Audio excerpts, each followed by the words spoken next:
Cette vidéo pour expliquer comment comparer deux nombres décimaux. Alors comparer, ça veut dire trouver quel est le plus grand, quel est le plus petit, ou peut-être qu'ils sont égaux. L'idée en fait c'est de comparer les chiffres les uns après les autres. Tout d'abord, le plus simple c'est de regarder déjà la partie entière. Les parties entières, c'est-à-dire ce qui est à gauche de la virgule. Parfois ce ne sont pas les mêmes. Dans ce cas-là, on repère facilement quelle est la plus grande. C'est le cas de notre premier exemple ici. 751,6, la partie entière c'est 751. 749,99, la partie entière c'est 749. Entre 751 et 749, je sais déjà que 751 est plus grand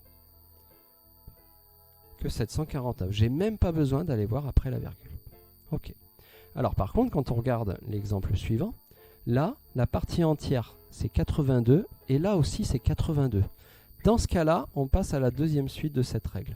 Si elles sont égales, donc si les parties entières sont égales, dans ce cas-là, je vais comparer le chiffre des dixièmes. Le chiffre des dixièmes, c'est le premier après la virgule. 7 et ici 9. Et là, j'ai juste à regarder. Ce 7 et ce 9, tiens, le 7 est inférieur au 9. Je mets donc le signe inférieur. Il n'y a pas à regarder ce 75 là, c'est un piège. On aurait pu se dire, tiens, mais 75, c'est plus grand que 9. Donc je mets plus grand. Et non, il ne faut pas regarder 75, mais que le chiffre 7, chiffre par chiffre. Oui, mais parfois, ce premier chiffre après la virgule peut être le même. On regarde l'exemple suivant. Partie entière, 4 et 4, c'est les mêmes. Premier chiffre après la virgule, 7 et 7, c'est les mêmes. Ah, que me dit la règle? S'ils sont égaux, les chiffres des dixièmes, dans ce cas-là, je vais comparer le chiffre des centièmes, c'est-à-dire le deuxième chiffre après la virgule. 5, ah oui, mais c'est encore 5 là. Que me dit la règle? Ainsi de suite. Ah oui, ça veut dire que je vais chaque fois aller voir le chiffre d'après. Alors allons voir le troisième chiffre après la virgule. 3. Et là, encore 3. Ah zut, c'est les mêmes.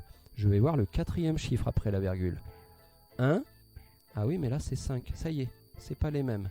Le 1 par rapport au 5, le 1 est inférieur au 5. Voilà, donc comparer des nombres décimaux, c'est d'abord regarder la partie entière, mais comme souvent la partie entière est la même, on regarde ensuite les chiffres après la virgule, les uns après les autres, et c'est comme ça qu'on trouve le bon signe.